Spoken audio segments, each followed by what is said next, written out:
ఎక్కడ చూసినా ఆడబిడ్డల పైన అసభ్యంగా పోస్టులు పెట్టడం సోషల్ మీడియాలో. నేను రాజకీయాలు సేవల కోసం చూశాను. ఇప్పుడు రాజకీయాలు దిగజారిపోయినాయి. సోషల్ మీడియా వచ్చింది. ఇష్టానుసారంగా నేరస్తుల అడ్డాగా మారిపోయే పరిస్థితి వచ్చింది. అందుకే నేను ఒకే మాట చెప్పాను, ఈ మాటకు కట్టుబడి ఉన్నా. ఎవడైనా సరే సోషల్ మీడియాలో క్యారెక్టర్ అసాసినేషన్ చేస్తే అదే చివరి రోజుగా మీకుంటుందని హెచ్చరిస్తున్నా. గౌరవప్రదంగా బతకనియండి. సమాజంలో మీకు చేతనైతే విలువలు నేర్పించండి. మీకు చేతనైతే సమాజ హితం కోసం పనిచేయండి. ఆదాయం పెంచండి. ఆరోగ్యాన్ని పెంచడానికి పనిచేయండి. లేకపోతే చేత కాకపోతే ఇంట్లో పడుకోండి. పిల్లలకు నేరాలు నేర్పించండి. రౌడీజం నేర్పించద్దండి. ఇది మంచి పద్ధతి కాదని కూడా హెచ్చరిస్తున్నా. నేను చాలా ఏళ్ళు చూసా. ఒకసారి నేనే మోసపోయా. ముఖ్యమంత్రిగా ఉన్న నిద్రలేసి చూశాను.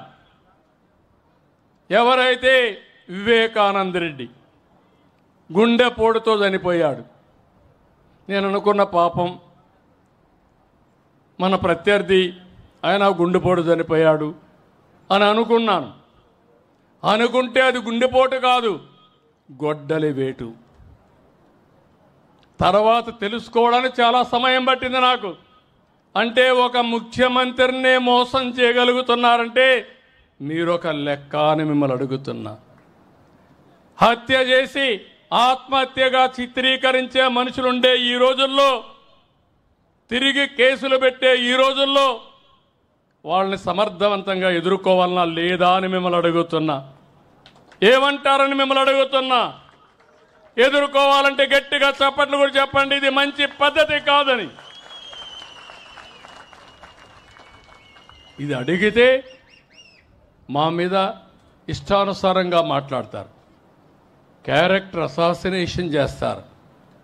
నేను ఒకే మాట చెప్పాను, ఎవరైనా సరే తప్పులు చేసే వాళ్ళ పట్ల ఈ ప్రభుత్వం చండ శాసనుడిగా ఉంటామని హెచ్చరిస్తున్నా.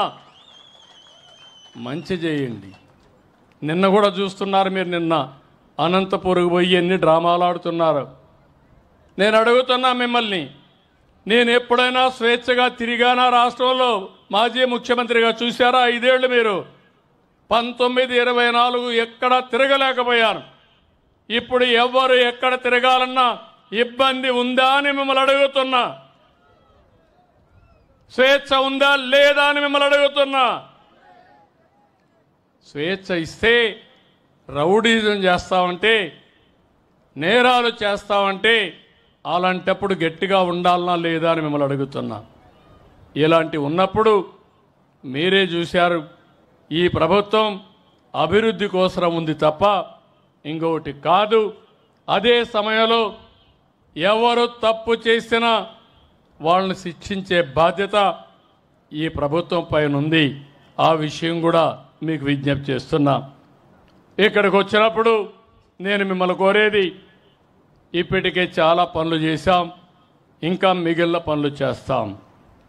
అదే సమయంలో నేను ఇటీవల కాలంలో ఆలోచించినప్పుడు ఒక వినూత్నమైన కార్యక్రమానికి శ్రీకారం చుట్టాను. ఆ కార్యక్రమం మీరు చూస్తే ఈరోజు మనందరం కూడా ప్రభుత్వం ప్రైవేట్ భాగస్వామ్యం, దీంతో కొంతమంది వ్యక్తులు పెట్టుబడులు పెట్టి వాళ్ళు బాగుపడి సమాజ హితం కోసం పనిచేశారు. ఈరోజు మీరు ఒక్కసారి చూస్తే ఈ టెలిఫోన్స్ ఉన్నాయి. ఈ టెలిఫోన్స్ అన్నీ కూడా కొన్ని గవర్నమెంట్ ఉన్నా ప్రైవేటు వ్యక్తులందరూ వేసి మనకు సేవలు అందిస్తున్నారు.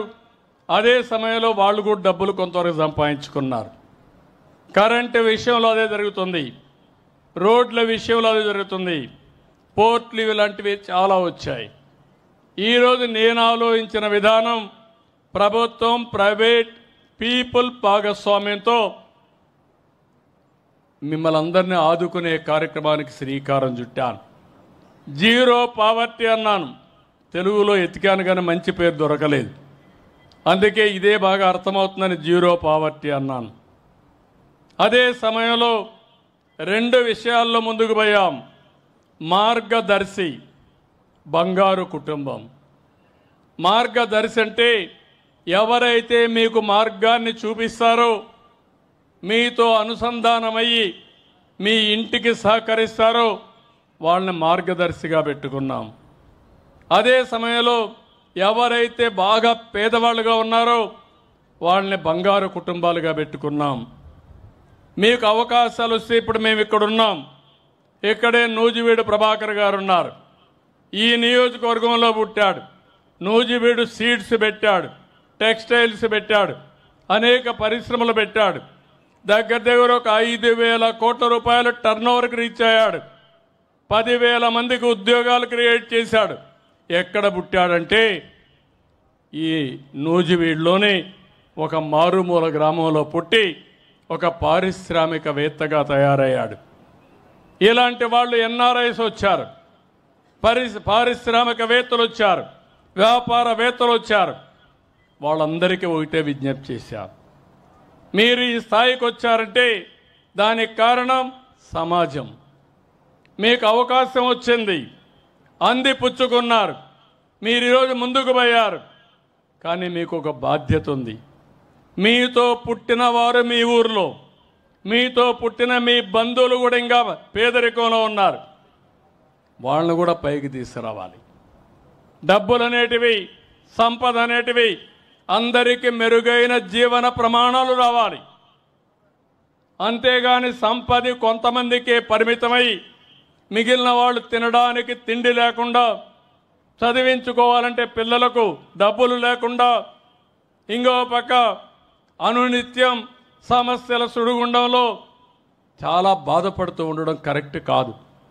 దానికోసమే నేను ఒక వినూత్నమైన కార్యక్రమం, పైనుండే 10 మంది, కింద నుండే 20 మందికి చేయూతనివ్వాలి.